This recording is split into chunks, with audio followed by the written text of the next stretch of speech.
We have something policy Oh, note up there. What does that mean? But the Go. NBC's We're ready. soccer. I I did. Like I picked up in Ireland, and I do, and I like English Premier League. I don't know much about it, but I'm hoping to learn. I have my boss in Ireland was actually English. He was from Birmingham. He actually moved back to Birmingham, but he's a really, really good guy. Really like him a lot. So I guess I'll root for him. Whatever teams in Birmingham. I like him. Is that on cable? No, it'd be on NBC. Wow, NBC really? Sports, yeah. So that are you Yeah, killed yeah, it'd it. be like It's Manchester getting ready to United, show. and Arsenal, and big. Right? Are we on? We're on, right, Philip? Yep. All right. That's All right, good morning. I'm not awake yet, so forgive me. It's not 10 o'clock yet. I'm usually still asleep at 10 o'clock, whether I'm in bed or out. Doesn't matter. For those of you online joining us for the first time, my name is John Immel.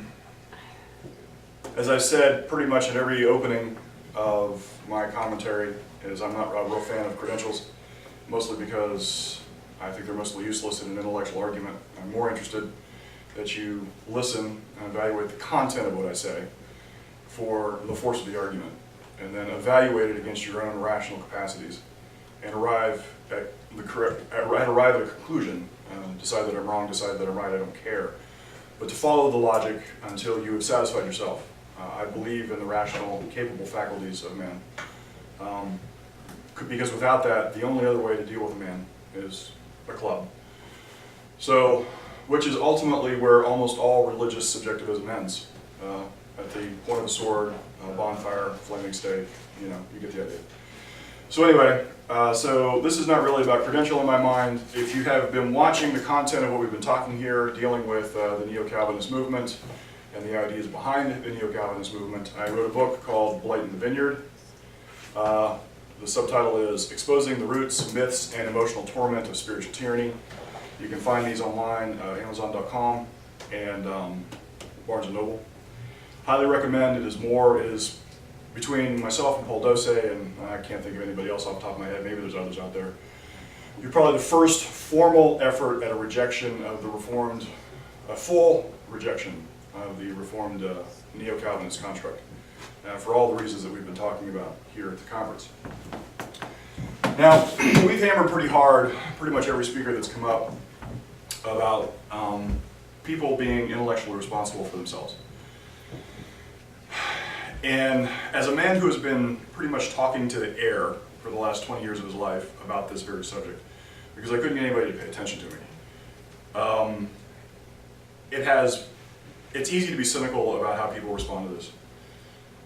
And I suspect some of the cynicism is warranted, because I don't know how many times I've started this conversation and I usually just get a blank glaze. However, what I've learned is that most of that glaze comes from the fact that people have never been exposed to any counter-argument. They are usually more dumbfounded that somebody could actually say there's something implicitly wrong with Reformation doctrine. Not, it's kind of an aberration, that we got a few stray players that just didn't get it right, but no, Reformation doctrine is wrong, fundamentally wrong. Now, in this conference, I have actually had the opportunity to start talking to some people who have traveled the same path and arrived at very similar intellectual conclusions. And I find them endlessly engaged, and I find this enormously gratifying. To find people who have started to do the work and have started to see the big picture and have arrived at the same fundamental conclusions, and that they're just as actively engaged, their minds are just as tuned into the inconsistencies. And the piece of the puzzle that was really lacking was the borders of the puzzle and the commitment to ultimately say, no, this stuff is morally evil. There is a root problem with this that corrupts it without end. So that was a windy way of saying I'm encouraged. I see the potential. When I was discussing the issue of tyranny yesterday, all of this, and this will be what we talk about dramatically, or for heaven's sake, this is what we'll talk about specifically as this last session unfolds. Tyranny has always relied on, always, that men fear resisting the tyranny. Tyranny can only persist when good men do nothing. And if you can't be good, you can never resist tyranny. So good requires you to fundamentally believe in your moral virtue. It requires it. If you can't believe in your own virtue, you can never ever suggest that you should fight what is evil. And it is really that simple. So this is why, of course, I advocate endlessly for your own rational motivation, your own specific commitment to your rational faculties. Because I loathe the idea, loathe it, that this ends up being yet one more cult of personality. I recognize that myself and of course Paul, we are both very strong personalities. And it would be very easy for people to trade following my personality and the force of me as an individual for, say, Al Mohler or C.J. Mahaney or Mark Deaver or the list of the rest of the cults of personality that exist in Christianity. I loathe that concept. I would rather wreck my reputation in your behalf than for you to follow me because you trust me specifically. I want you to trust the conclusions of your rational mind. So it doesn't matter if I'm ever in this fight, because you can carry the fight. That's the ultimate goal here. Did everybody get that? Yes, nod your head. Awesome. Outstanding. So like I said, I am encouraged. I really am, it's been seriously gratifying. When I say I've been talking to the air for 27 years of my life about this stuff, I'm actually not kidding. I have practiced preaching to the trees because I couldn't get anybody else to listen. That sounds absurd, but absolutely true. All right. Oh, we started moving. Paul, could you put that on the Sun Tzu? I sure can.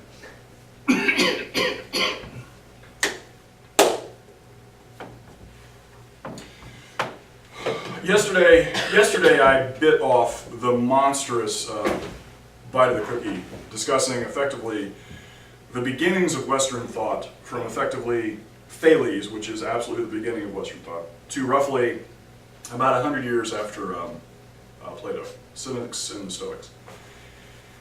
And I knew that was going to be about a master's level presentation.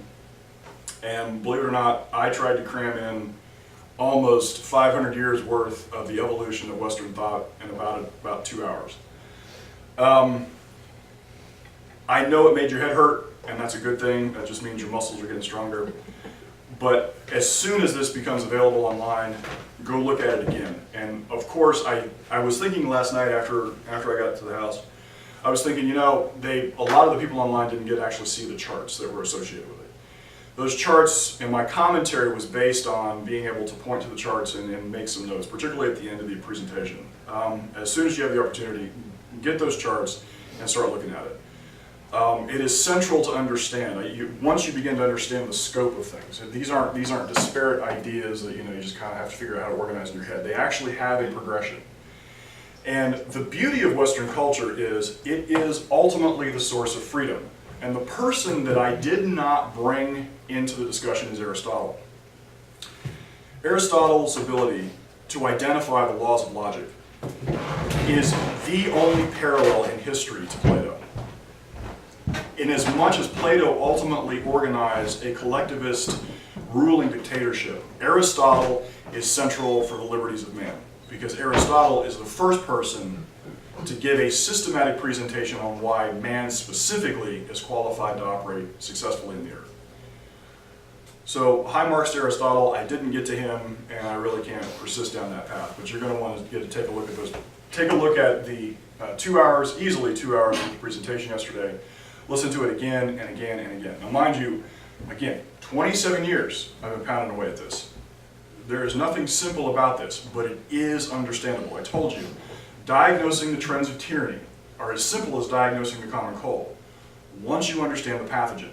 And of course, that's what we're going to get to. I opened, actually in one of the previous, actually it was my first session, I brought up this slide by Sun Tzu. Sun Tzu was I'm not even sure he was actually a commander. I don't remember. If he was actually a commander, or if he was just a thinker during the time of was it Chinese expansion. And he came up with this comment: all men can see the tactics whereby I conquer, but what none can see is the strategy out of which victory is evolved.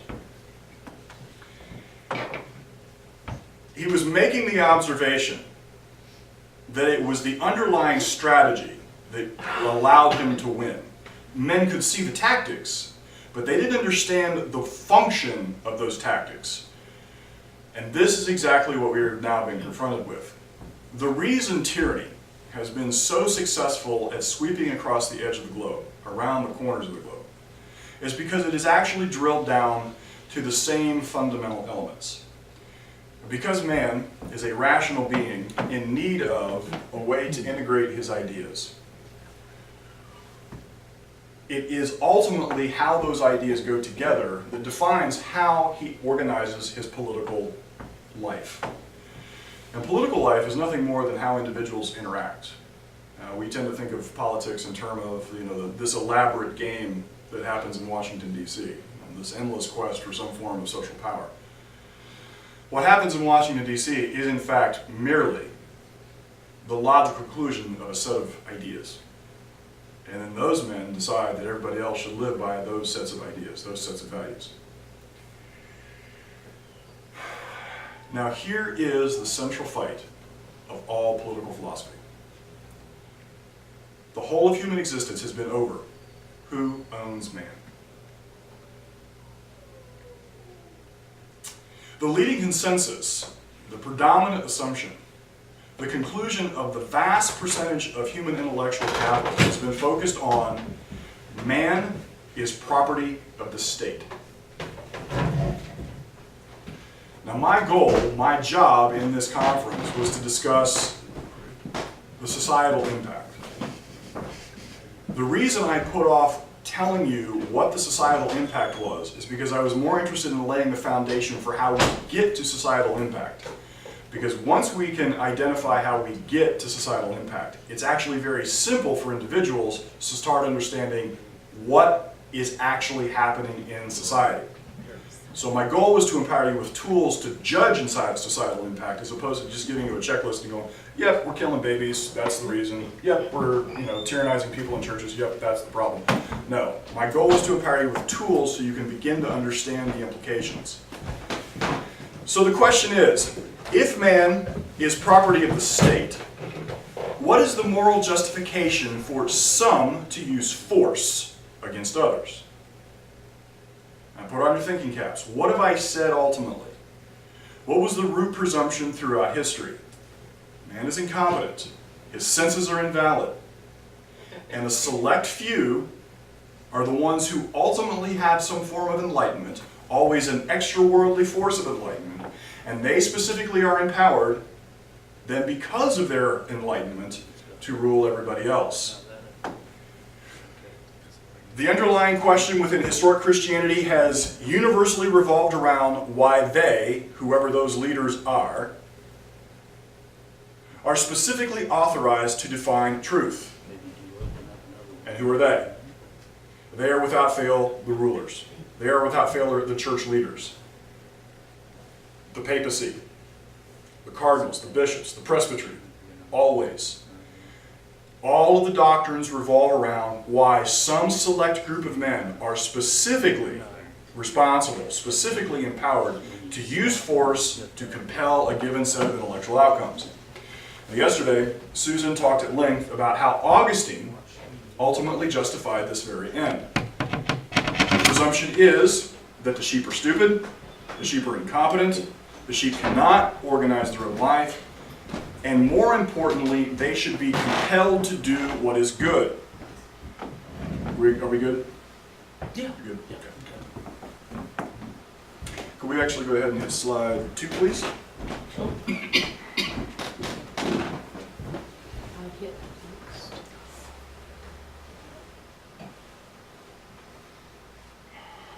That it? That's it. Okay, now, I need to introduce you to yet one more philosophical concept. You've got it on the live streaming too. Oh, outstanding. Yeah. How thrilling is that? Okay, for those of you on live streaming, there's my chart. I need you to take a look at it. Okay, I have introduced you to a number of philosophical concepts. This is huge. This is collectivism. Remember I said the dividing line of human history has always been on who owns man. The ultimate goal of all doctrines that service who owns man, when man is either the property of the state or the property of the collective versus the property of himself. This is collectivism. What you see here is everything else is a subset of that collectivism. Statism, society, the tribe, the community, denominations, sects, and, dare I say it, the local church. These are all manifestations of collectivism, all of them. The dominant presumption is that your life is to be placed at the disposal of the collective. It says that the collective will is the standard of moral value. I see lots of nodding heads in here. This is starting to make abundant sense.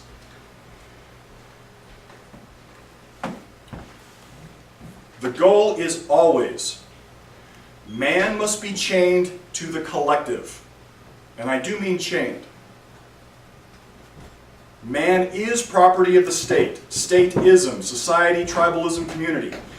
These are all subsets of what man is focused to subordinate the individual to the collective will. And now we're going to discuss how they do this.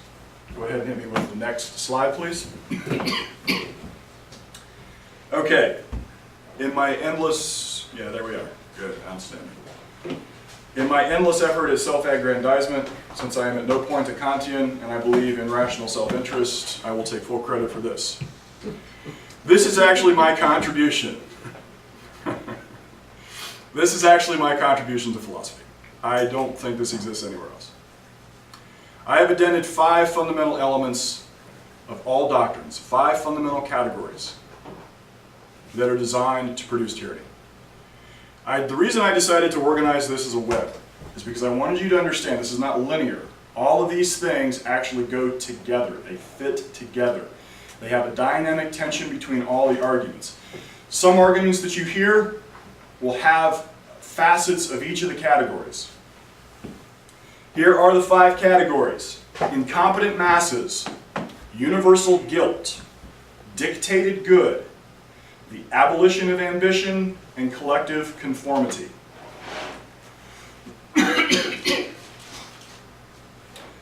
Again, since you know that man is a conceptual being, the way he integrates ideas, the power of how they fit together is what drives man to a given body of action.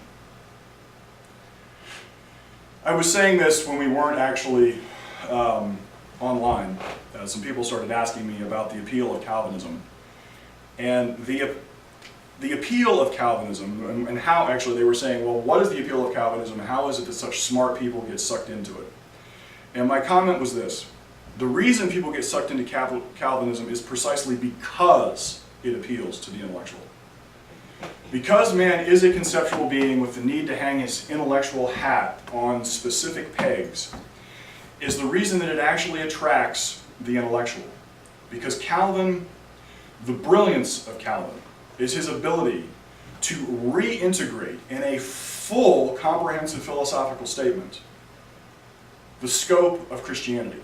Now, mind you, as a good Catholic, he already had that largely in Augustine, and we know ultimately that he went back to Augustine to get his ideas.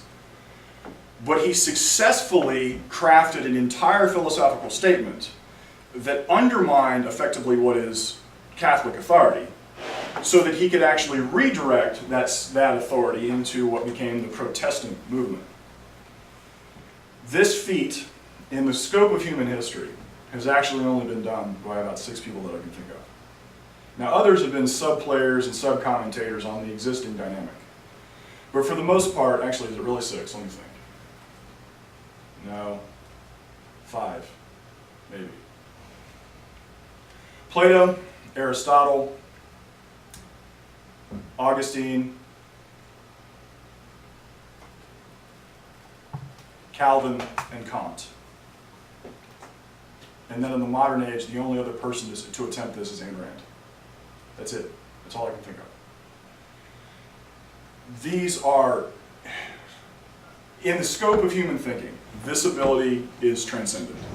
The ability to integrate vast amounts of information into a collective, cohesive whole, to give causal relationship from your metaphysical presumption all the way down to your political outworkings. This is a transcendent concept. And humanity lives pretty much standing on the shoulders of these intellectual giants, or kneeling at the feet of these intellectual giants. And for the most part, we've been kneeling at their feet, because most of these doctrines have been designed, like I said, to organize man around the collective will. So now let me break down the elements of tyranny. Our first one is incompetent masses. Throughout the presentation that I gave yesterday, the underlying premise, the underlying conclusion, from effectively Heraclitus to the Cynics and the Stoics, the underlying premise was that man's senses, or man's reason, or both, were fundamentally flawed. They could not understand the world in which they lived. Here is the bedrock of incompetence. If you separate man from his mind, man from his body, and man from reality, if you separate him down to that nth degree, there is no place for man to go. There isn't a place for man to live. So if you presume that man is fundamentally incompetent, then you set up the next concept, which is called universal guilt. Now, within universal guilt, this is a tool to drive you to presume to accept your own incompetence. All men are guilty of moral depravity, so that no one can advocate a moral standard. And this is crucial. If you will accept guilt, a universal guilt, a guilt for no crime whatsoever, you will ultimately accept the standard that you are morally incapable of running your own life. This is the death knell of all individualism. If you cannot presume your own moral good, the only thing left, and this is the next category, dictated good.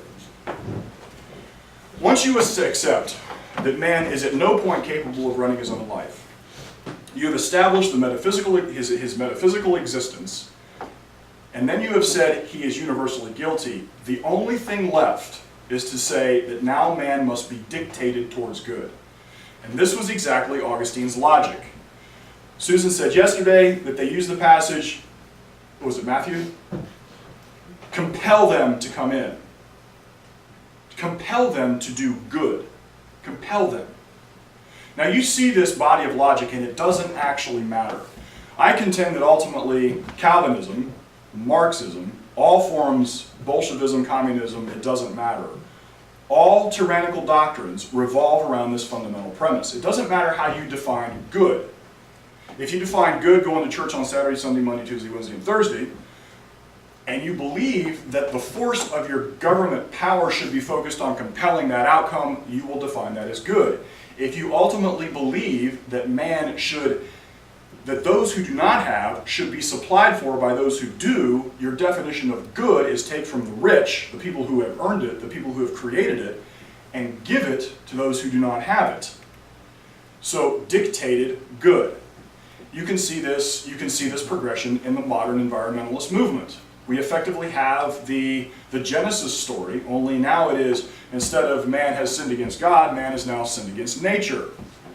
Man is universally guilty because he dares tread on a blade of grass. He's incompetent to take care of nature. Because why? Because he doesn't understand he's the real problem. If you actually want some terrifying reading someday, go do a look on environmentalism and population control. Put those two words in. You want some terrifying reading. You want to see where the environmentalist movement is really going. They presume that human beings are little more than cockroaches that should be wiped out. And you think I'm being silly. I'm not. Go read it. And this isn't even like these are aberrations. You go take a look, just do the work, trust me. Actually, don't trust me, go do the work. All right. Because man is guilty and incompetent to carry out the important actions necessary, he necessarily needs someone to save him from himself. How many times have you heard that in a good Calvinist church? You need somebody to save you from yourself. This is why there has always been a separation between the ruling elite and the general masses. Always. This is where your class society comes from. There has always been the presumption, and we saw this from all the way back to the Pythagoreans, there's always been the presumption that the true philosopher, the true cynic, the true stoic, the true cultural leader, had a special access to truth that the barbarians, the hoi polloi, the bad guys, the masses, did not have. Now, we've heard Paul talk about Gnosticism, and I don't think we've ever successfully defined that. On a thumbnail sketch, Gnosticism presumed that because man was corrupt in his flesh, the nature of his enlightenment had to come from some other source, and a unique select group of individuals were privy to that secret. Well, Gnosticism is just a resurgent movement of the Stoic and Cynic doctrine, which is not necessarily little more than an aberration on the Pythagorean concept, which is little more than Plato's ultimate political and social organization. It's all the same thing. Absolutely. I'm going to say it again, look at my chart. It's all the same argument. It takes on different shapes, it uses different words, but it's all the same thing. So when you listen to a good neo-Calvinist preacher standing in the pulpit talking about how we are the first among equals, he's committing fraud. He's committing an enormous rational larceny. He wants to pretend that it's all some egalitarian party. But at the end of the day, what he really believes is that he is specifically unique. And by the force of the other uniqueness of the men that he's got around him, he is still the person responsible for dictating your life. It is corrupt at the root. I gotta calm myself down. Because this stuff absolutely winds me up. And actually, I am going to exhort you that it winds you up.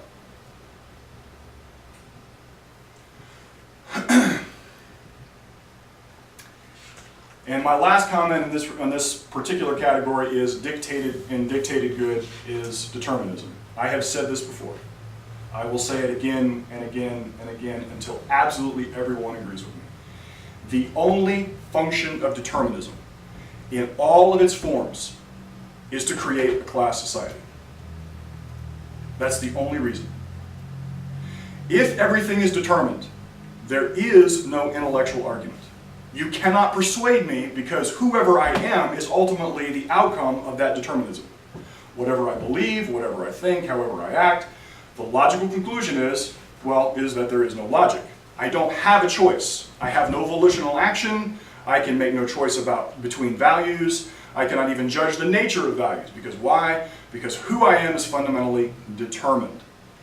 In context to dictated good, it is what sets up select men as the driving force of all political organization. And you get this in all subsets. How many times in Christianity, what is the buzzword now, or one of the half a dozen? God is sovereign. This is absolutely another variation on determinism. It presumes that your outcomes are ultimately pre-appointed by God. That whatever you see is necessarily God's will, no matter what the circumstance. This absolutely separates you from any causal action in the world. So what does that ultimately imply? You are incompetent to object to the content of your own circumstances. You can't fix anything. You can't change anything. You're universally guilty if you try. Do you begin to see how this is fitting together? You should be having to pry your jaw up off the floor, because I guarantee you, if you're starting to look at this in these conceptual terms, you will see how many conversations in your life, how many times you went and talked to a pastor. He was driving you down these fundamental ideas. All the subsets and all the arguments. I'm more interested you see the pattern. Because if you see the pattern, you can start to pick this out everywhere. Okay, now, we've got man, we've got him guilty, and we've got him incompetent, and now we're dictating good. But here's the problem. Man is not a collective being. I didn't actually put this in my notes, so I'm going to ad-lib for a minute. I started to take these notes, and I didn't get them into my presentation. As I was driving up, I thought, no, I need to really explain this. Man is not a collective animal. But very often you will hear people say things like, man is not a lone wolf, or you can't be a lone wolf. Man is not an island unto himself. Right? But here's the problem. This isn't man. This has never been man. Man was created an individual. And someday, maybe I'll actually have the opportunity to wade into where I think this comes from in the book of Genesis. Not here, not today.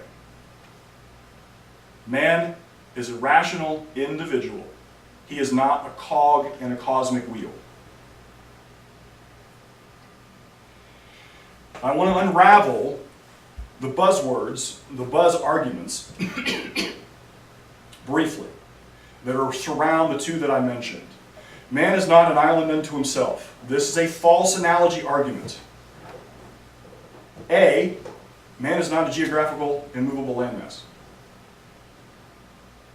Notice how the phrase is designed to misidentify man. Even islands can be reached by water by the use of a boat that man creates with his rational faculties. Now notice the function of the statement. The statement is designed to package self-sufficiency with subjectivism. Where did we get that from? Where did we get the equation from self-sufficiency and subjectivism? Where did we get the notion that man is necessarily subjective? This goes all the way back to the Cynics and the Stoics, all the way back to the Sophists, right? The statement packages cooperation with a moral foundation for collective subordination. That because man necessarily must cooperate with other men, the only way that real cooperation can occur is if he's specifically subordinated to the collective. Remember what I told you, I think it was yesterday, we were talking about the Cynics, the Sophists, and they were the first people to introduce the concept of Nietzsche's will to power, and that it was the egoist that was somehow the person to be feared. This comment right here, man is not an island unto himself, is trying to do that same concept by the back door. That because man can't be this aggressive egoist that beats people over the head with a club, the only way you get to social cooperation is by necessarily subordinating man to the collective will. Do you see how insidious this is? It takes a village to raise a child. It takes a village to raise a child. One of the more fundamentally evil phrases that has come out of modern parlance. It does not take a city, a state, a collective to raise a child. It requires an individual to teach individualism, rational, ethical egoism to children. Lone wolf. I have been called this, I can't count the number of times. It's error. Not only am I not a lone wolf, the assertion is wrong. It is designed to equate the individual with predatory.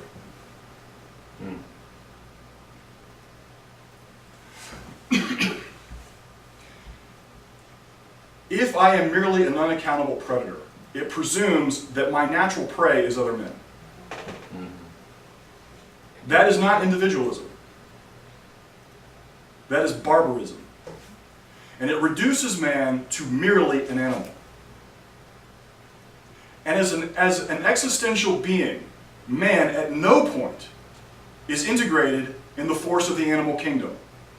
We stand above the animal kingdom.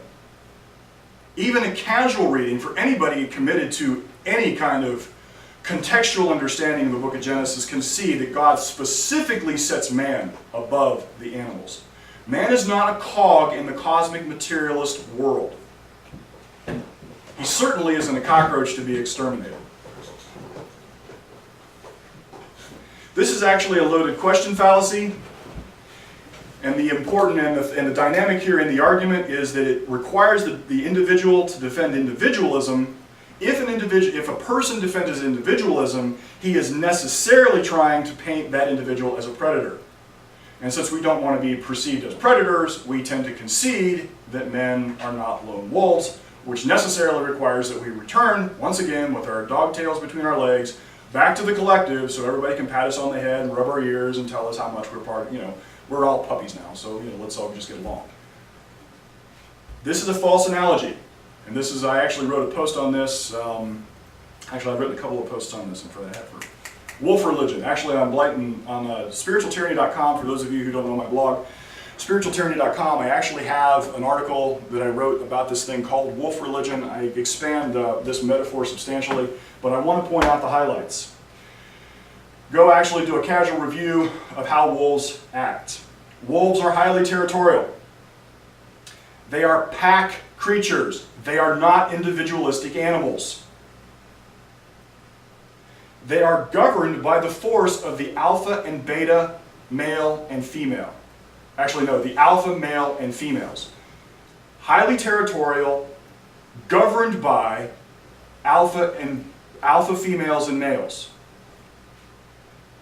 Inclusion into the pack is directly tied to health and conformity. Every member of the pack has a specific role to play, from the betas all the way down to the very tail end of the pecking order. When somebody tells you you're not a lone wolf, you say, damn right I'm not a lone wolf. I'm a human being. I'm not a pack animal. I don't specifically drive the weak and sick away. If you ever encounter a truly lone wolf, it's because he's been driven out of the pack. And you can watch this, if you just even go get yourself a half a dozen dogs, you'll see this social organization show up.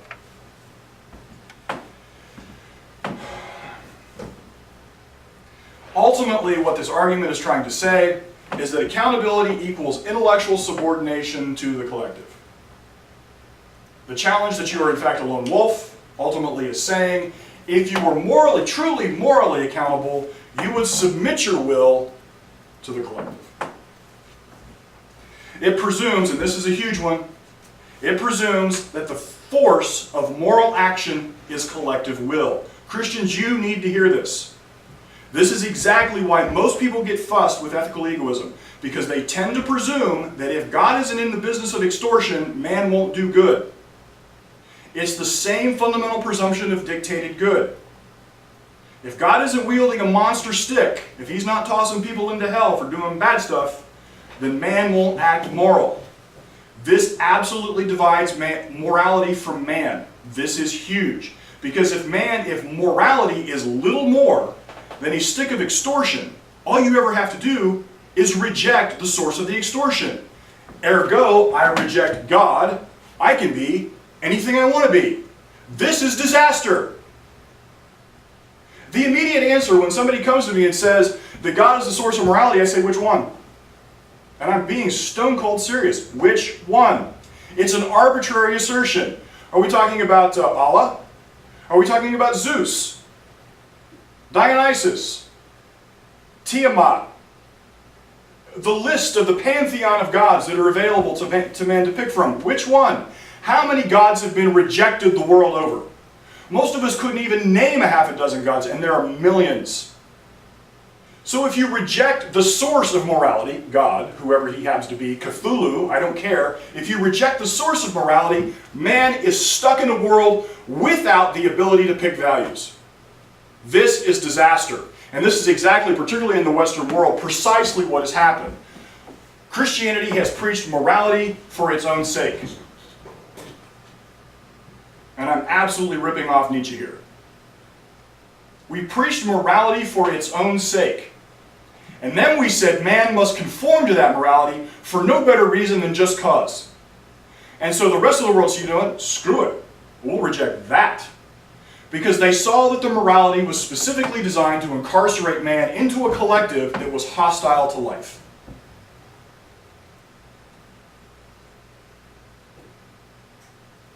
All right. Once you begin to understand the dynamic behind those phrases, lone wolf, man is not an island unto himself, your cramped little subjective life, now you have to understand where these arguments are actually going. What are they trying to do? They are trying to rob you. Actually, no, I need to make one last comment. Remember what I said, man is not a collective animal. So the question is, what is he? Man is a contractual being. This is how man successfully operates with other men. You look at all of your successful social interactions. What is the quality that makes them successful? You commit your word, you carry out actions. You commit your word, you trade values. These are contracts on the most basic fundamental level. You freely say, I commit this to you, you commit this to me, we exchange free value. This should be evolutionary in your thinking. Every successful relationship you have is based on the principle of a contractual obligation. You say what you're going to do. Now you say to me, so where is the morality? The morality is obvious. You must have successful contractual beings. You must have honesty. You must have integrity. You must have freedom. Because if you do not have freedom, you do not have a contract. All you got is a point of a gun. And now you have a crucial concept called justice. Because a failure to fulfill the contract is robbing the other person of a value. This is what man is really designed to be.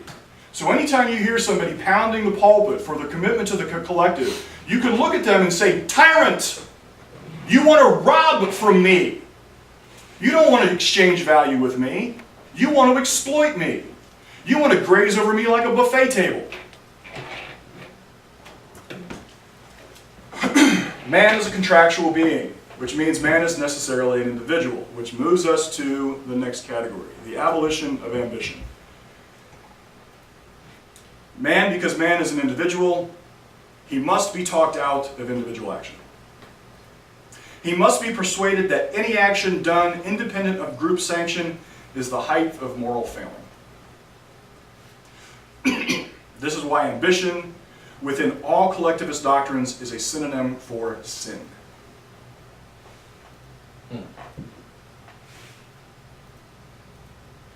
This is where all these arguments, that I gave you two examples of the lone wolf and man is not an island unto himself, these are all designed to lay down any form of ambition.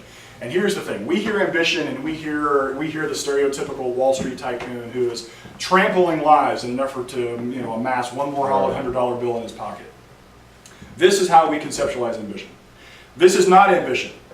Ambition is merely, I see a value and I organize an effort to achieve the value. I have the ambition to get a soda. I have the ambition to buy a car. I have the ambition to have a wife. In every instance, if I am a contractual being, how do I go about do that? I organize a value that I have and persuade somebody that they want that value. From the can of soda, to the car, to the wife or husband. On an interpersonal level, if you're finding that you're having troubles on any level, it's because there is constantly a breach of contract. Whatever that contract happens to look like. But this is all based on the drive to want, the desire. The issue of covetousness is not that you want it. The issue of covetousness is your method of attaining it. By murder, by stealing, by destruction. Do you see where this goes? Ultimately, man must be talked out of his ambition. Now, think of the scope of God's charge to Adam. Be fruitful and multiply. Rule and subdue the earth. What an enormous ambition. The scope of Adam's existence was the earth. And you think you're in trouble because you want an ice cream cone.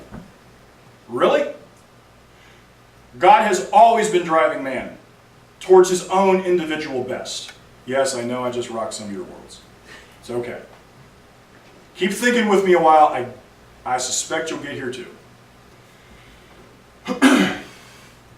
The nature of ambition is not a synonym for sin. Because the nature of individuality is not a synonym for sin. How individuals conduct their life in breaking contracts is how we get to sin. How we get to death and destruction. Dare I say this note? No.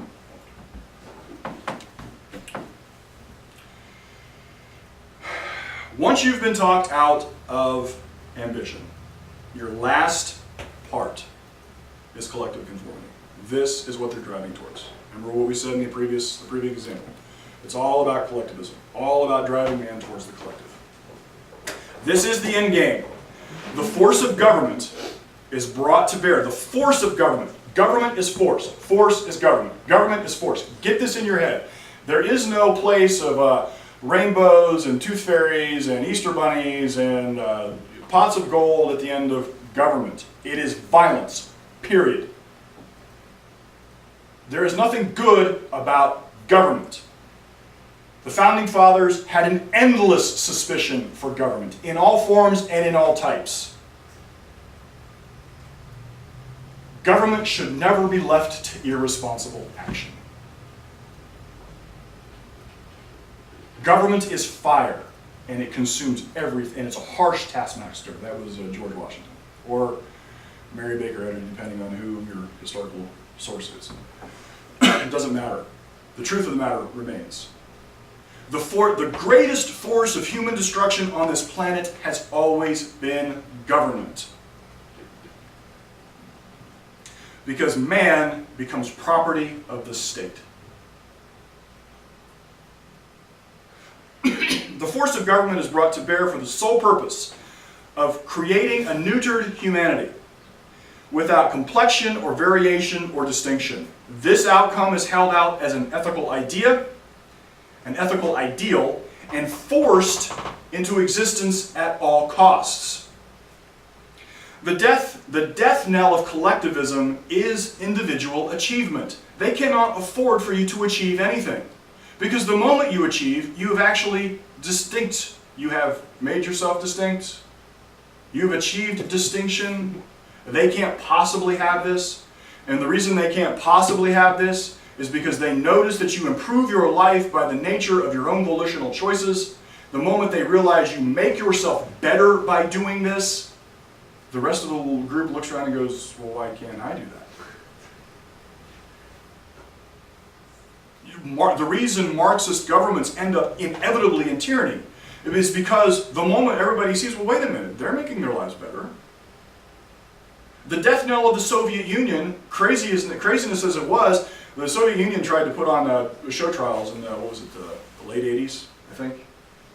I think it was mid-80s. They started to put on these show trials on television, and their goal was to actually show the people that they were, the Politburo was doing its job and taking care of all the subversive, materialistic capitalist pigs. And they put this on the television, and in the process, I don't remember how it ended up happening, but in the process, you remember those, actually it was Maury Povich, or was it, no, it was sorry, I got my stories mixed.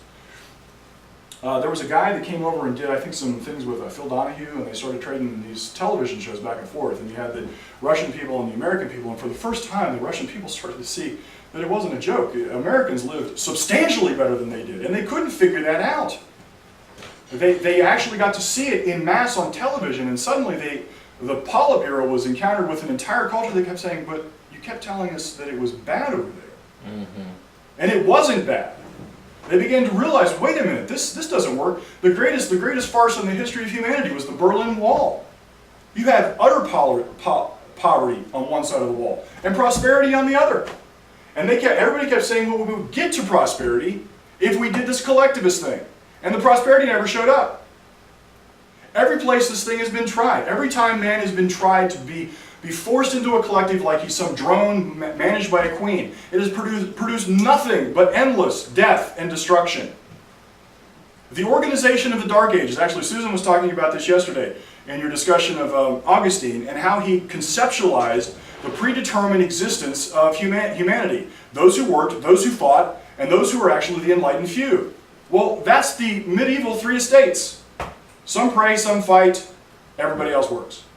And when I say some, I meant a few. Statistically, the people in charge were fractions of a percentage of the total populace. And the rest of the populace toiled generation after generation after generation at a subsistence level almost on par with pigs. The Dark Ages should be condemned roundly, not advocated to sainthood. The people who were in charge then should be condemned absolutely, not elevated to sainthood. These men were the leading intellectual force that oppressed humanity for 1,000 years. Elevating Augustine to sainthood is a rational atrocity that is off the charts. You wonder why I say this stuff is evil. This is why.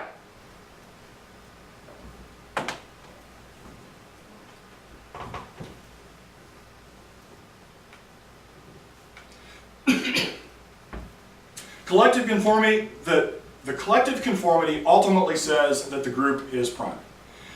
The collective is prime. And so what ends up happening is the group must necessarily define what is authentic groupness. And this is where you actually get into the defining factors of authentic groupness are, say, tribalism, the true Scotsman, or Marxism. Who is the best Marxist that we have? Or, and this is a wonderful one in the church, who has the most correct doctrine? The yardstick of inclusion is always some form of orthodoxy. Always. In the modern age, where we're seeing this most dramatically in our current culture is political correctness. The notion that if you are not politically correct, which means if you don't carry the proper political orthodoxy, there is something fundamentally disqualifying about your life. You're fundamentally immoral. Collective conformity must, by definition, define what is authentic for group inclusion.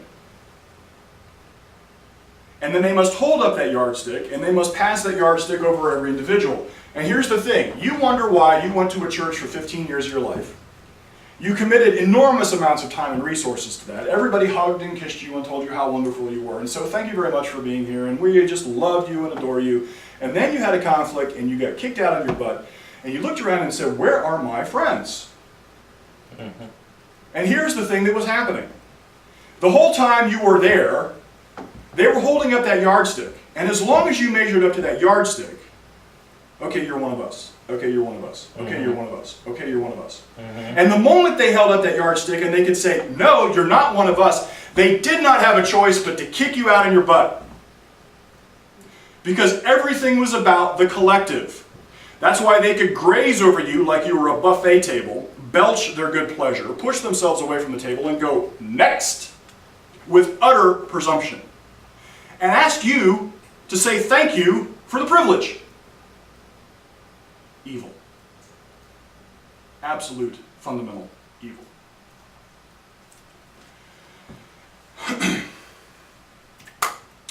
All arguments are in service to the collective reputation. And at the center of the web, I want you to notice what the outcome is.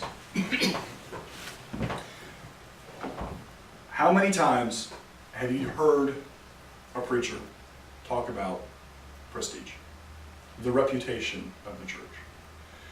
Because the content of your action is X, the church suffers a reputation problem. If your action was better, the church would have a better reputation. This presumption, the roots of this is prestige. All collectivist cultures revolve around the prestige of something that is a utopian ideal. I've always been a little confused, not least of which because of doctrines of determinism, how it is that if a man is morally corrupt, if a man is little more than a worm, how a great God could ever be concerned that my actions would somehow tarnish his reputation. There is nothing more spectacularly conceited than a worm suggesting that a creature that transcends him in every dimension and every respect could ever impact his reputation. Yet with stunning consistency, neo-Calvinists are obsessed with God's reputation, as if they matter. What profound conceit! The only reason that my reputation, that my actions could ever impact God's reputation is if I'm his equal. Go ahead and chew on that for a while.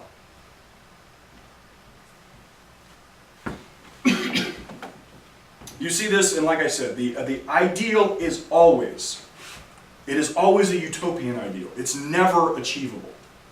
Marxists, the workers' paradise. Allah, his great glorious dominion of the earth. Every collectivist culture revolves around the appeal it is always driving you toward. It's endless moral justification. So that if we had this unique, this perfect thing, whatever it happens to be, and everybody fed all of their time, talents, and expectations, and life, and hopes, and everything into this thing, the prestige of that thing would be so enormously great that it would compel everyone else to fall at their knees. Well, it compels everybody to fall at their knees, but with their hands above their head, ready to get shot in the head. The National Socialists did this with the National Socialists of Germany, the fatherland, the prestige of the fatherland. They went to war on two fronts for the prestige of the fatherland. Alexander conquers nations for his own prestige, his collective statist will. The workers' paradise. Stalin killed in excess of 100 million people in man-made purges, man-made famines for the prestige of the Soviet Union. And what do we hear now? How often in American parlance do you hear people talking about the world doesn't like America? Our reputation in the world, there's something wrong with our reputation. People don't like America. And my answer is so. Yeah. But it's always about prestige. If we had this ideal, and we achieved this ideal, and everybody would like this ideal, it would blaze forth from the top of the house, and we would say to ourselves, yea, verily, we have achieved the ideal, and then what would happen? Everybody would stand around and marvel at it. The greatest example of this is the pyramids. These massive engineering feats of the ancient world were for what? The prestige of 1, 2, 3, 4 guys. That was it. The idealized expectation of the pharaohs, the pyramids. You want to know what the function of Babel was? What did they say to themselves? And I know that unless Christians hear proof text out of the Bible, they don't believe anything, so. What did they say in Babel? Let us make a name for ourselves. Prestige. The preoccupation with prestige. And what was the mark of that prestige? We will build a tower to heaven. It was an ideal. They could never get to the heavens. There was never any practical end to that outcome.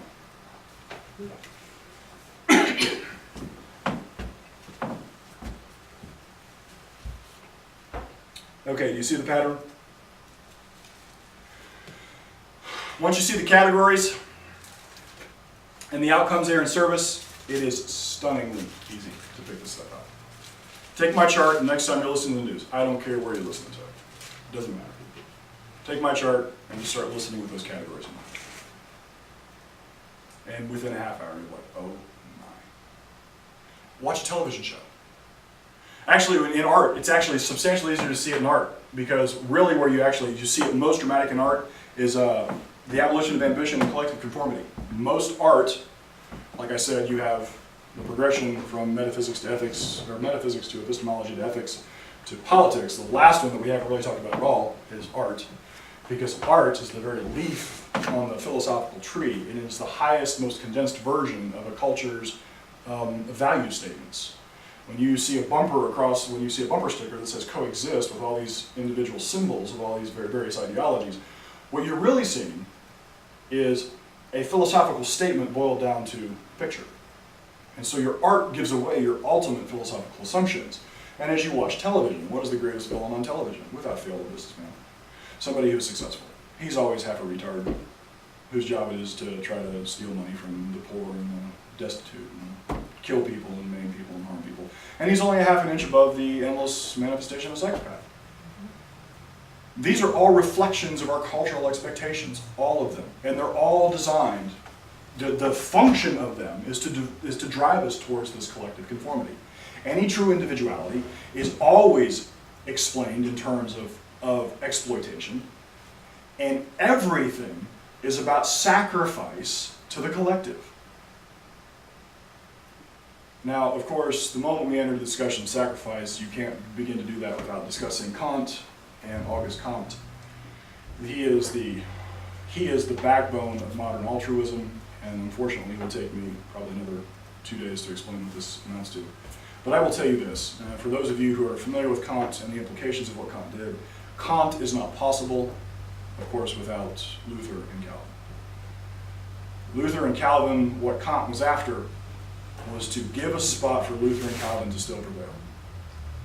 And without Immanuel Kant, he doesn't. And he actually raises the standard on human destruction by geometric factors. That was free.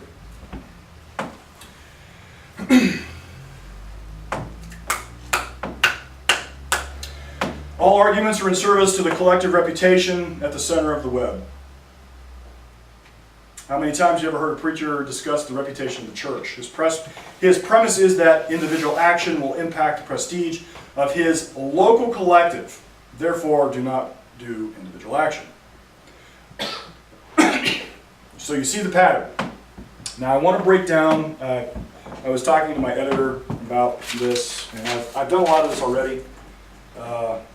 My editor is going to tell me I didn't actually let her look at all the examples I gave, but she did say this was strong enough that I needed to keep it.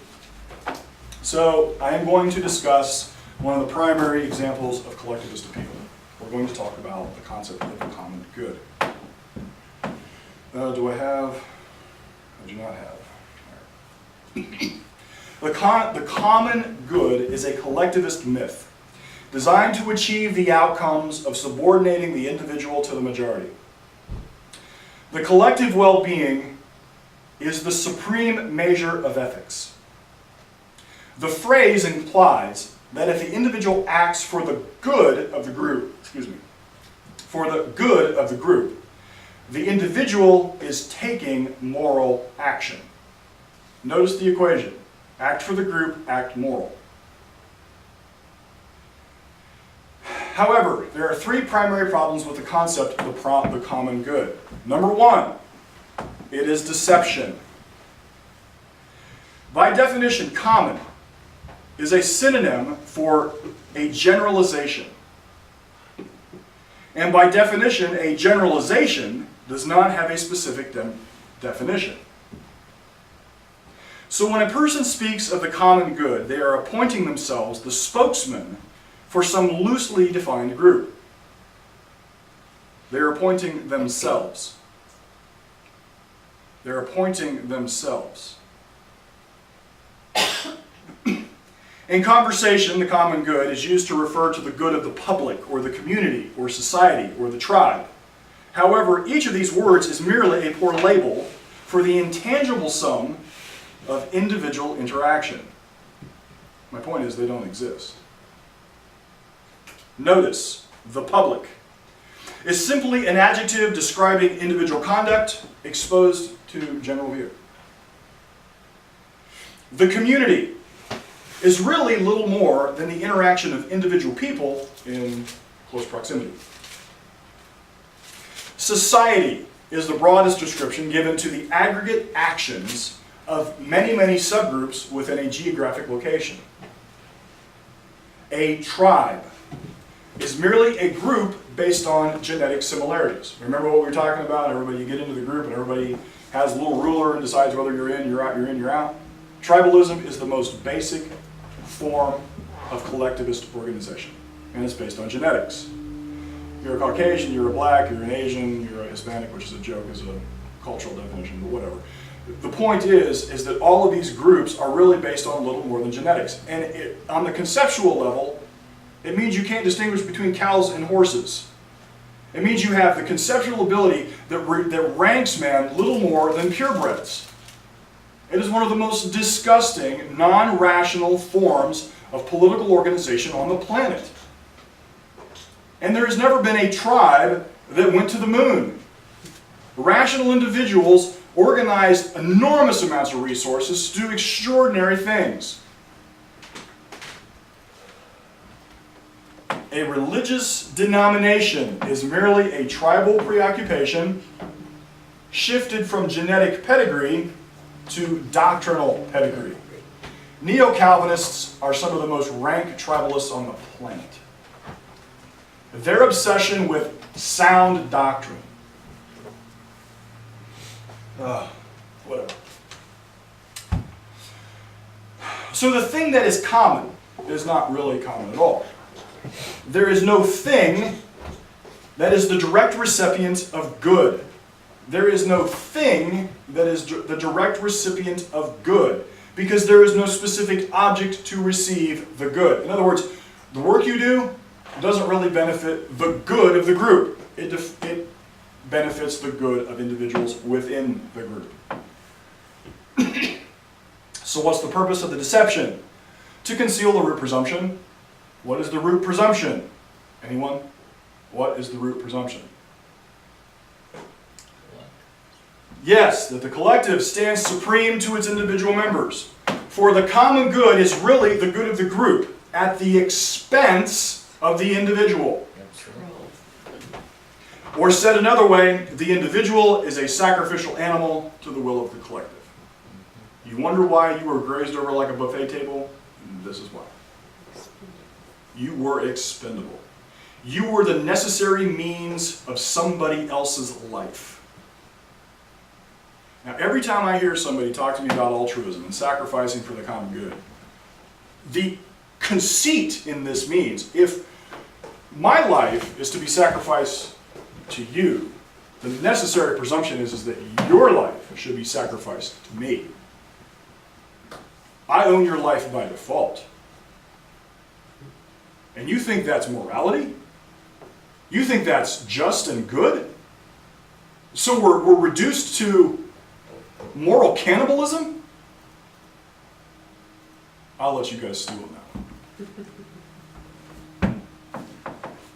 Your average neo-Calvinist congregation, a bunch of moral cannibals. Yeah, Elmore, I said that.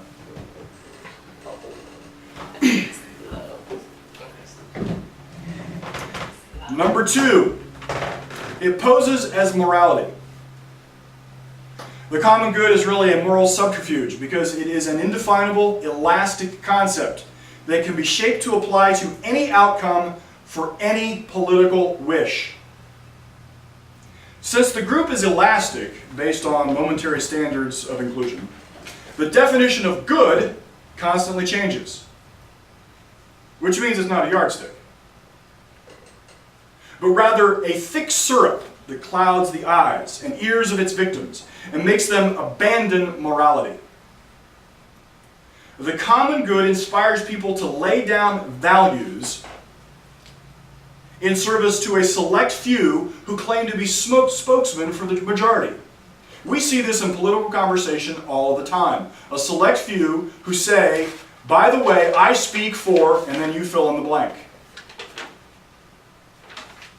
The outcome is that the spokesmen have a moral blank check that every individual is obligated to cash. You wonder why they grazed over you like a buffet table?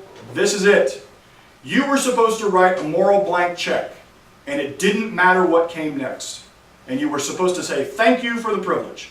You wonder why you hear stories of molestation coming out of church groups where the pastors papered over and obfuscate, for heaven's sake, John, speak, where the pastors specifically tried to conceal the crime against the children.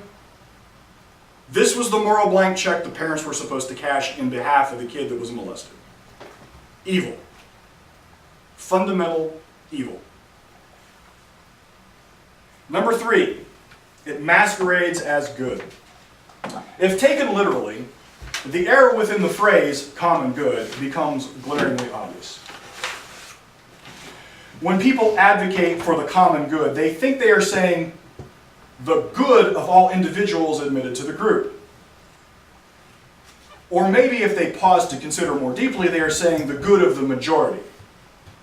This still doesn't sound too scandalous because good is what is done for a numerically greatest number of individuals. People do a loose moral calculus and decide that the greater the sum, the more moral the action.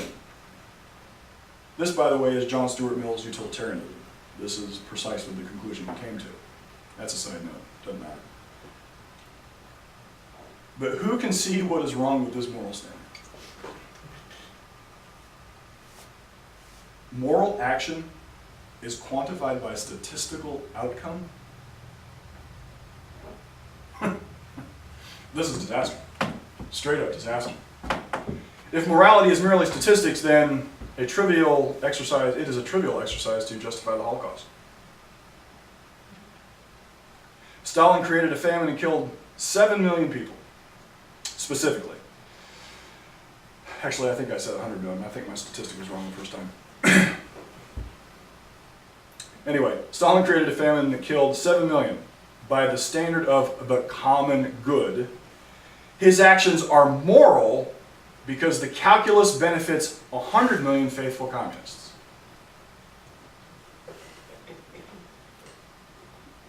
And you can run those examples out till you are done with this life. How many times have you heard, and this is actually in our modern political discussion, it's the common good is used to justify taking enormous sums of money from individuals to pay for other people's medical care. Because why? It's morally good because the calculus ultimately tells us that if we do these taxes, we do good for all these people. Well, you run this out, eventually you can't actually sustain that model. So then what are you up against? Well, we can't afford health care for everyone, so you must sacrifice your life.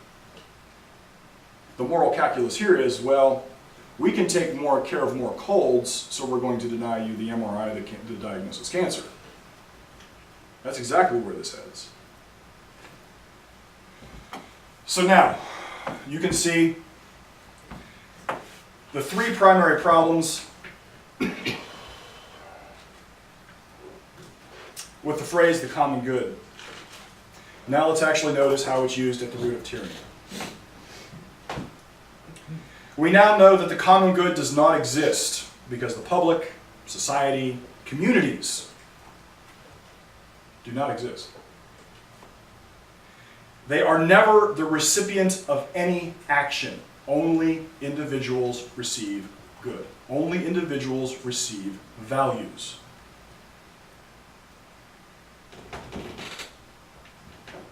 We know that that is a false moral. It is a false morality designed to subordinate all people to the collective. But who defines the collective? At the root of all collectivist organizations, there is usually only one person holding the yardstick of group inclusion. And he surrounds himself with a gang to defend against any interloper. The greatest example of this is pretty much any neo-Calvinist church you walk into. I guarantee you there's one guy at the top of the food chain. I don't care how often they want to talk to you about being egalitarian and first among equals and all that rot. At the end of the day, there's one guy at the top of the food chain. And it is always a cult of personality. And his gang around him is designed to insulate him from any challenge. You want to talk about lone wolves? Actually, you want to talk about wolves? These are the guys. Because they are the alpha wolves who are highly territorial. Step on their toes and they come for your throat. You want to talk about wolves? These are the wolves. And if anything has shown us, if this has ever been illustrated more, it is the actions of C.J. Mahaney. He ruled CLC, Covenant Life Church, People of Destiny International, and their current iteration, well now they split up, but the whole Sovereign Grace Ministries thing. He surrounded himself with a gang of thugs whose primary function in life was to do nothing but insulate him from any substantive criticism. And the only way he survives, listen, most of these neo-Calvinists are third-rate thinkers at best. And I do mean at best. and without the paint-by-numbers theology wrapped up in Calvinism, these guys are lost. If you ever have an interest of wading through CJ's sermons from, say, the late 80s versus his sermons now, he was all over the map 20 years ago. It took, okay, limited atonement, oh, that's blue, I'll put that there. And oh, here, unconditional election, oh, that's green, I'll put that here. Without that, he's lost. And that's most of these guys. The intellectual heavy lifting has been done long ago for these guys.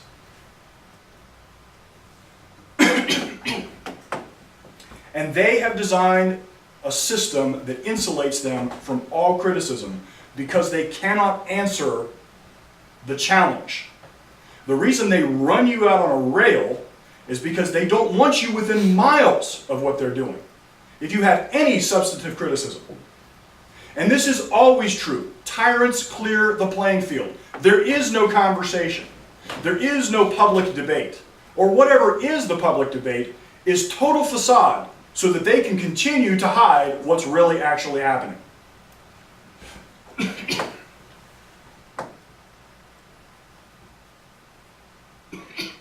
He is the voice of the people, he is the voice of the community, he is the voice of society, the voice of the tribe, the voice of the church.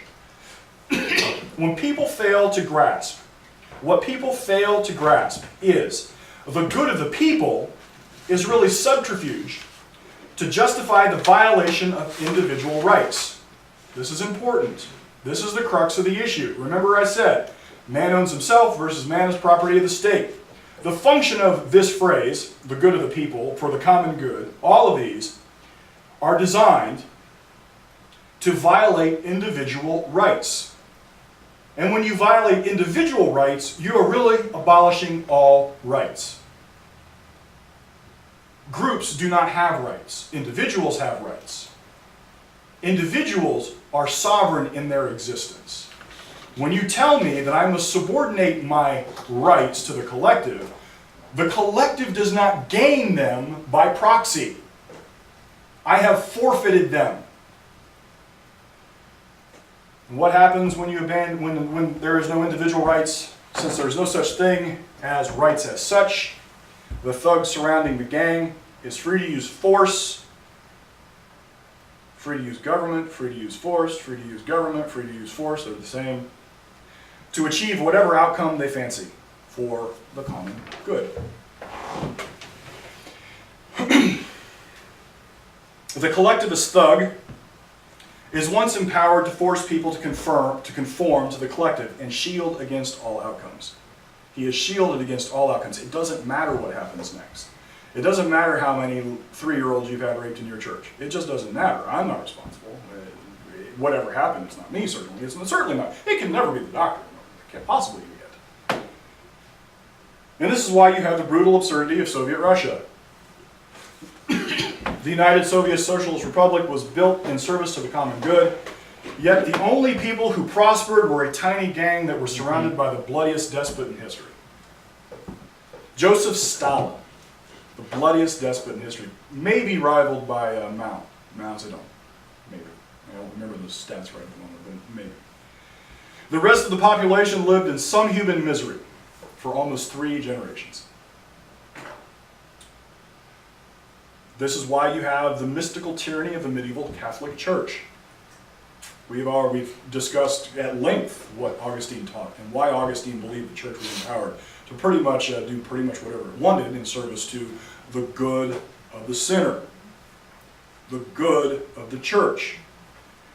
The Catholic Church portrayed itself as the greatest proponent of human good on the planet. Yet from effectively 600 AD to almost 1500 AD, the church leadership lived in comparative, lavish lifestyles, and the serfs existed generation after generation in squalor. Let's move forward to the modern age. Think of any social program that is said and done for the people, for the society, for the community. Now define exactly what the program does. Give money for college, pay for medicine, feed the hungry. If you look at the actual event, only a select number of individuals actually receive the benefit. And all of the authority, all of the force, is invested in a bureaucrat whose sole function is to weed out those who never receive the good. Some of you are squirming because I have placed community in the same pot of condemnation. You long for community. You conceptualize your local church as a community.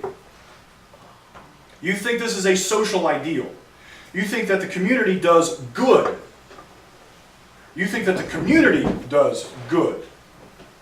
And you like the fact that you vicariously participate in the moral reputation, the prestige of the group. What's at the center of my chart? What's at the center of my chart? Prestige. You want the prestige. Plus, you long for interpersonal connection, and you yearn to find friends and have relationships. You pine for an indescribable thing that is kind of a cross between a Norman Rockwell painting and the television sitcom Cheers, where everybody knows your name. For the life of you, you struggle to see how this, the same seedbed of evil that I have been talking about. Unfortunately, I'm about ready to tell you that Santa Claus does not exist. Look close at the real social dynamic of your community. The connectedness, the relationships that you seek is really the exchange of individual value on an interpersonal level. You long to live in Mayberry RFD, filled with Aunt Bees, baking apple pie, waving from the porch, never once realizing that the safety and security and fraternity that you want cannot happen if the highest moral standard is sacrifice of personal desires and personal values for the common good. The self you want to be so appreciated for, you got to give up to be part of this fictitious Mayberry RFD.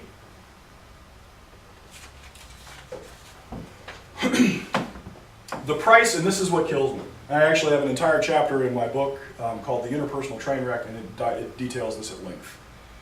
The price of admission to the community is the very self that you must surrender for public consumption. Think of that. To participate in community means you must get rid of the very thing that makes you unique. This is why most communities, read churches, are petty and gossipy and backstabby and cliquey. The thug behind the pulpit must surround himself with a gang to defend against all interlopers, so everyone in the community is constantly vying for some piece of the common good. In the end, you realize that the mindless hordes sitting in the pews are there to graze over you like a buffet table. I love this because it absolutely captures the dynamic. They get to belch their good pleasure, push back from the table, and shout more. And you're supposed to say thank you.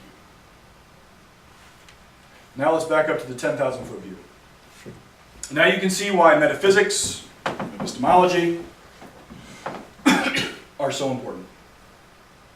Now you can see that all of this revolves around this body of ideas that sits over here. It starts with Thales and evolves all the way down to the Cynics and Stoics, all the way through Plato. And the power of Plato's ideas is how successful he was at integrating all these facets and giving you a structure in your heads to hang your intellectual hat. And inasmuch as you accept his premise and carry it out to its logical conclusion, you continue to achieve the same outcome. What is the Gospel of John? Immel 3, 1 through 3. When you see the same actions happening over and over and over and over and over, find the presumptions and you will find the cause. This is the cause. The Platonist construct handed down through Augustine to Luther to Calvin produces the exact same outcome every time it's taken seriously. Every time you move forward with this concept, you produce the same social outcomes every single time. You think the neo-Calvinists are ugly right now. You give them an ounce of civil authority. There will be bloodshed. I know you think that's scandalous. I get it. And maybe it isn't even the guys in the pulpits right this minute. But you let this construct get a hold of civil government, they will make John Calvin look like a choir boy. Make no mistake, at the roots of this doctrine is death and destruction. You separate man from his mind and his mind from reality, and the only thing he has left to deal with another man is a club. And the moment we got a club in their hands, the moment we're pointing a gun, we're not offering arguments. And these guys don't offer arguments. They have to bail on the conversation every time they're pressed to the point of their doctrine. They must punt into the grand mystery of God. They don't have a choice. Because once they are finally confronted with the dead end of their logic, all they can do next is say, shut up. Or God will shut you up. And inasmuch as you fear that retaliation, inasmuch as you fear that extortion, you'll shut up. Which is why you see so much enormous fear coming out of the pews. The blogs start discussing how they were treated. Everybody online is anonymous. Why? Not because they're deceitful, because they're terrified. Absolutely. They accept the premise. What made me specifically so dangerous is I rejected the premise. And that will make you dangerous. You reject the premise and they are terrified of you. They do not have the power. And if they ever get close to civil government, resist them with all of your might. All collectivist cultures are tyrannies. All collectivist cultures are tyrannies. I'm going to say it again. All collectivist cultures are tyrannies. The philosophy of collectivism claims that there is a mystical, supernatural, social organism that embodies the highest moral values. Of course, only a few elite people with special insight can fully grasp this truth. Somehow they, this ruling elite, somehow have access to special source knowledge that transcends the average man's mind. Average men are incompetent, helpless, mindless creatures, depraved, unworthy of social interaction, so they must be purified to serve the organism. And the moment you start hearing people talk about purification, look deep what comes next. I guarantee you they want to talk about some form of coercion. Man cannot deal with another man voluntarily. When man cannot deal with another man peacefully, for heaven's sake. Men cannot deal with other men voluntarily because they have no peaceful means to settle disputes. They have no means to enter into contractual agreements. We have no means to be contractual beings. Because they are metaphysically incapable of doing good. Human salvation always boils down to an elite clique endowed with some mystical insight, and that insight qualifies them to rule men. They are dictators of benevolence, they are dictators of a benevolent, omnipotent state doing what is best for the common good. If you've ever taken any 10 minutes to listen to any Calvinist preacher, this is actually where he's headed. This is always where he's headed. Always where he's headed. Always. All collectivist ideologies hold the same political assumption. All collectivist doctrines seek the exact same end: subjugation of the individual. Man must be chained to the collective. Man is property of the state. Statism always is implemented by force.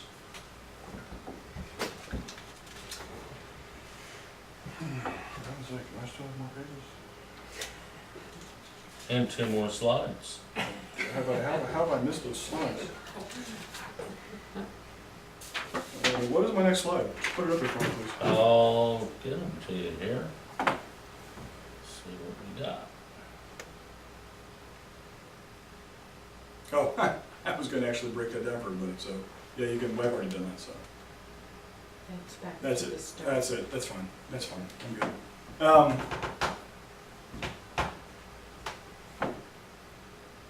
The measure of social slavery is directly proportional to how much the slogan is embraced. How much the slogan of the common good is embraced. Conversely, the measure of civil liberty, and this is important, think of this. The measure of civil liberty is directly proportional to how much the slogan is overtly rejected.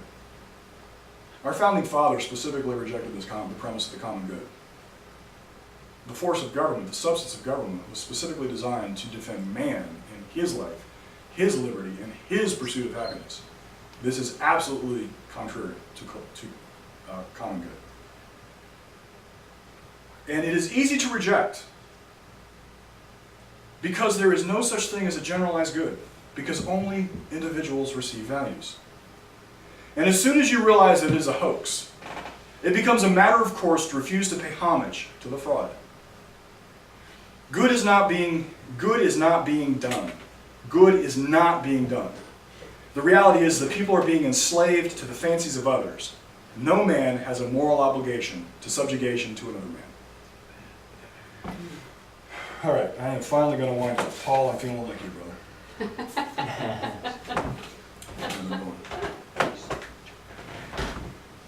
I've been vindicated.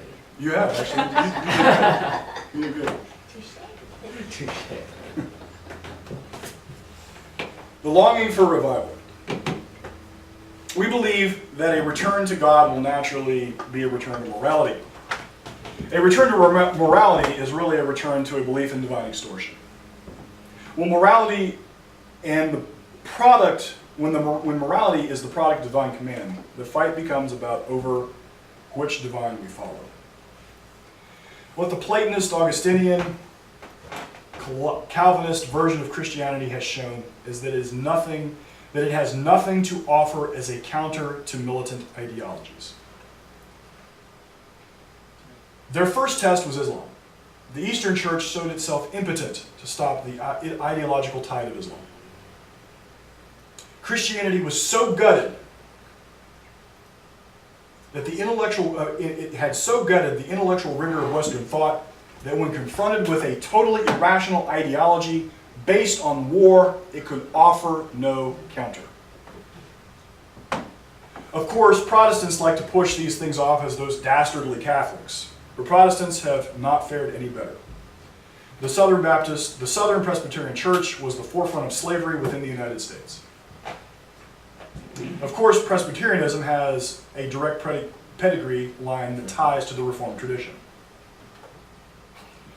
The Reformed tradition's next test was National Socialist Germany. It failed miserably. Lutheran churches, with almost no exception, joined the party and remained committed to National Socialism until the collapse of the Third Reich.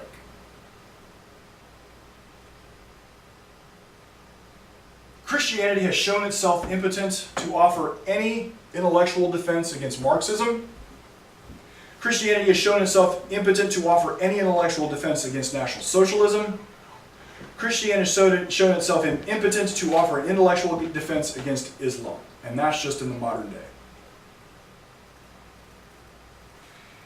But they cannot lay claim to mere impotence. It isn't God's will. Listen to this. Christianity has, with far too much consistency, been connected to the tyranny. This is not a new observation. I'm going to read you a quote from James Madison. It's point 7 in his something in Remonstrance against ecclesiastical establishments. Because experience witnesses that ecclesiastical establishments during almost 15 centuries the legal establishment of Christianity has been on trial. What have been its fruits? More or less, in all places, pride and indolence in the clergy, ignorance and servility in the laity, in both superstition, bigotry, and persecution. Thomas Jefferson said, "In every country and in every age, the priest has been hostile to liberty. He is always in alliance with the despot, abetting his abuses in return for a protection of his own." This is absolutely the case. In my discussion yesterday, I showed you a part of that slide I had yesterday. One of the things that I didn't mention was the merging of the church with the state. The absolute merging of the church and the state happened in 381. That was actually its culmination, but it certainly started with the Council of Nicaea over the Trinitarian fights. The move towards a totalitarian Christian state started in effectively right around 325. We were already effectively heading that direction sometime prior, but it got its full force of state sponsorship through the Trinitarian fights. And it was merged almost entirely by 381. So from effectively 381 forward, there is no intellectual tradition that survives independent of the sanction of this political orthodoxy. I was actually having this conversation last night, and I want you to get the implications of what this means. Augustine basically talks for the next, until St. Thomas Aquinas shows back up and reinstitutes Aristotelianism back into Christianity.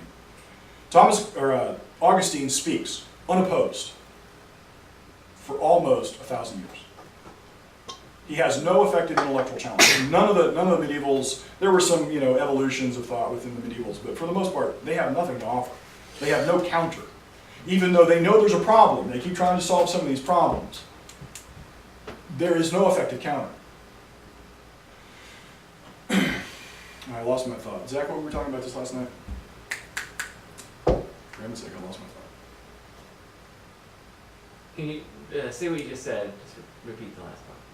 The merging of the church. Oh, I was going to talk about intellectual traditions. By the time we get around to purging, by the time Christianity starts moving towards purging heresies, I believe it's Irenaeus in about 250. My historical reference might be wrong, but I think it's right. They identified, I think in his book on heresies, they identify 80 sects, 80 heresies that needed to be purged. Now think of what this means. Let's assume my number is wrong. Let's assume it's 20. The church identified 20 intellectual movements that had the name Christianity tied to it. And it was a forceful enough movement that what became orthodoxy thought it was a challenge. If it's 80, which I'm pretty sure that's the number, if it's 80, think of how much rich intellectual tradition that represents. What year would that have been?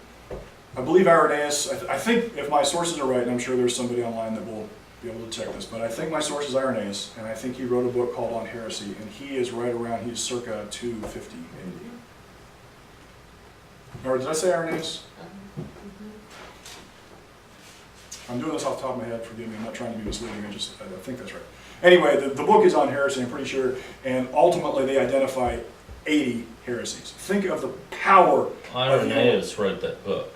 I don't know if he wrote it, forgive me, I'm talking off the top of my head, so let me not be definitive. I think it's Irenaeus, and I think it's around 250, and I think that's the name of the book. Yeah, the sources I read said he wrote that. Yeah, okay. Okay. If those sources are correct. Correct. My point is, think of the scope of the intellectual tradition this represents. 80 schools of thought in 250, actually in less than 100 years, that have Christianity attached to it. That is an enormous intellectual tradition that we know almost nothing about. Because it was crushed by the sword of the state. This should fill your soul with shivers and shakes. When Christianity is at the forefront of tyranny, a dominant tyranny, this should be entirely unacceptable to you.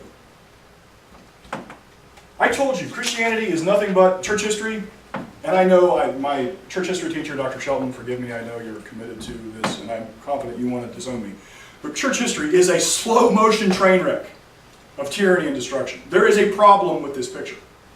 It's not okay. Millions of men, actually Thomas Jefferson also said this, millions of innocent men, women, and children since the introduction of Christianity have been burnt, tortured, fined, imprisoned. Yet we have not advanced 1 inch towards uniformity. What has been the effect of coercion? To make one half the world fools and the other half hypocrites.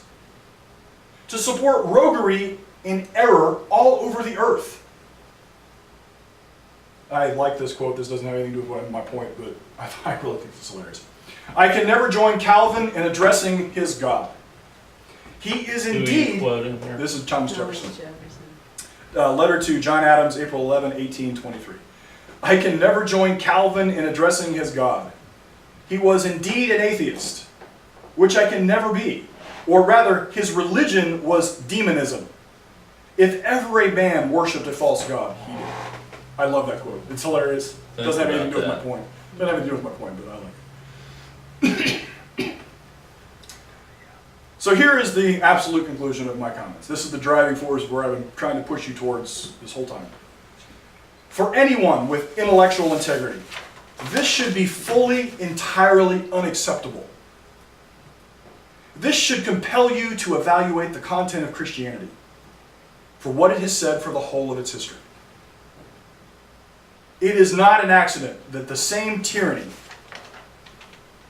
abetted by the church has occurred over and over and over. And now, having heard where all this is rooted, you are without excuse.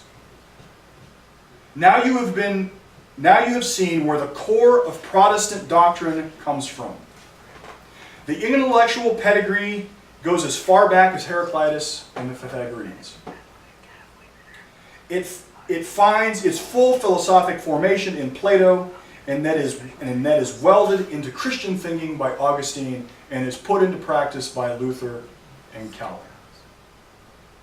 And you see that outworking in the Puritans from there on out. From Augustine to Luther, to Calvin, to the Synod of Dordrecht, to Westminster Confessions, to the Puritans, to the local pastor pounding the pulpit. This is where this comes from, and this is where this goes. The dots have all been connected. And it now rests on you to resist the disaster. Thank you.